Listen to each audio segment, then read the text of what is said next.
Welcome to Familypreneur, the podcast for parent entrepreneurs raising kidpreneurs.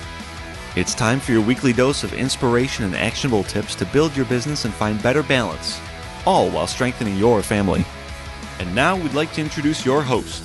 She's my mom and thebomb.com, Meg Brunson. Hey there, thanks for joining me on another episode of the Familypreneur podcast. Today's guest is a boy mom, advocate, and content marketing geek. She worked in digital marketing for the last decade and became a corporate dropout when she left her 9-to-5 to launch RNA Creative Co., a boutique digital marketing agency for busy female entrepreneurs.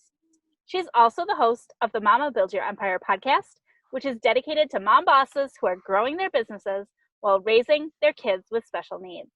I'm excited to reintroduce you, she's been on the podcast before, to Mia Francis-Poulin.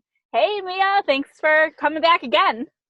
Meg, it is always a pleasure. Thank you so much for having me. I think this might even be the third time. It's the second or third time. Maybe so. But you've always got something new to bring, and you're bringing brand new value to us via the Organic Marketing Summit. And you are going to be talking about building an ideal customer avatar, which is like taking your target audience and really honing in so that our messaging is more on point and we're just more clear on our business. I'd love to start by asking you, what are some of the most common mistakes that people make when it comes to identifying their target audience?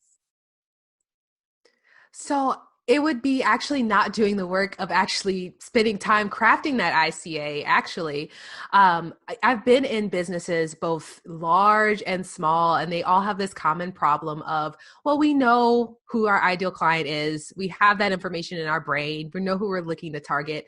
But then when it gets to me, where we're writing copy or new messaging or crafting products, it becomes very, very clear that we don't know the language of that ideal client. And the way to get that is by creating those ideal client avatars. It's not a static document. It is a living document, and you need to reference it often before you create anything new or update anything in your business. So can you just share some other quick highlights for what attendees are going to learn when they attend your session at the summit? Absolutely. So we're going to talk about what an ideal client avatar is and what it isn't. A lot of people, like I said, they think it's just a thing that you do and you're creating a business plan and you kind of just leave it there and let it sit. No, you want to make sure that your ideal client avatar or customer profile does not collect dust, that you're looking at it. So we dive more deeply into that concept in the summit talk. Also, we're talking about the science of ideal client avatars. How do you actually functionally create an ideal client avatar that has all the information that you need, and where do you even get that information?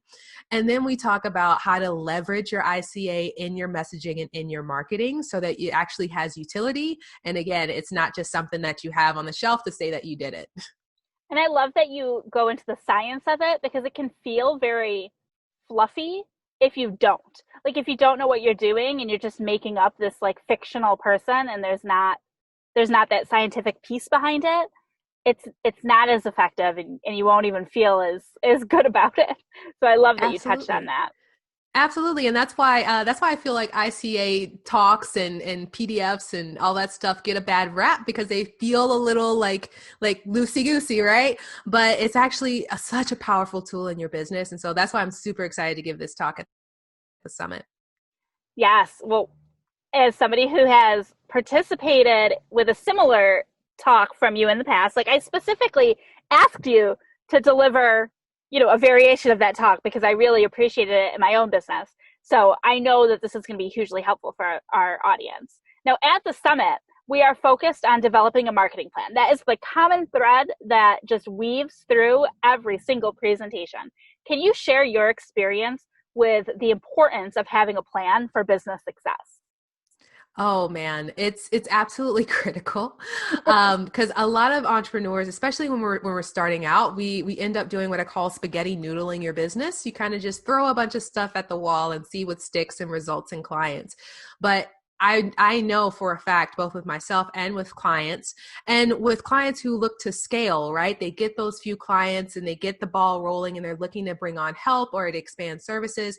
Having that plan of how to actually go to market. How are we going to talk to people on these specific channels? What are our goals in 3 months, 6 months, which looking that far ahead now is difficult for most people, right? But having the plan of not just what are we doing this week or this month, but with a little bit of longevity, right?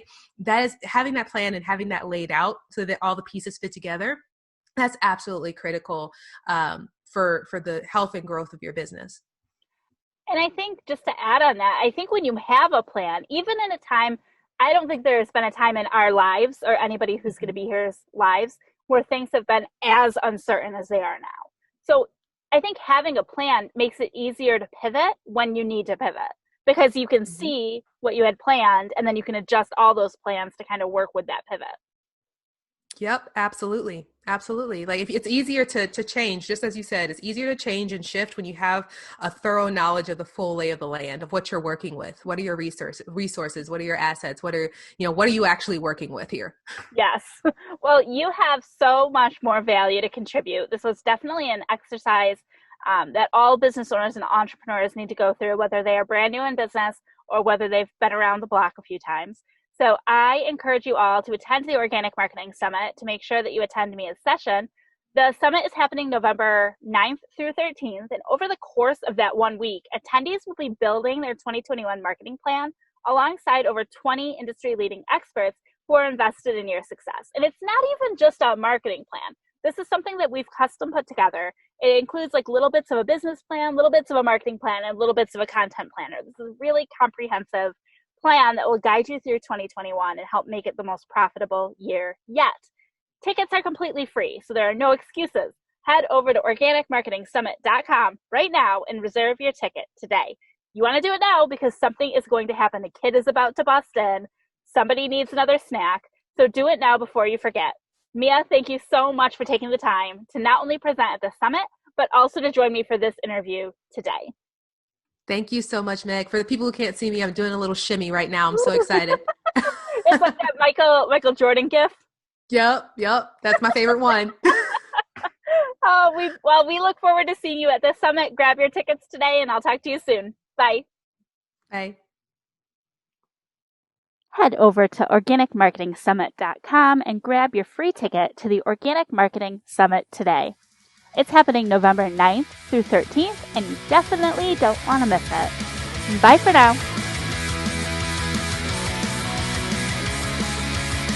Do us a favor. Share this podcast to a friend. It's like my mom always says, sharing is caring.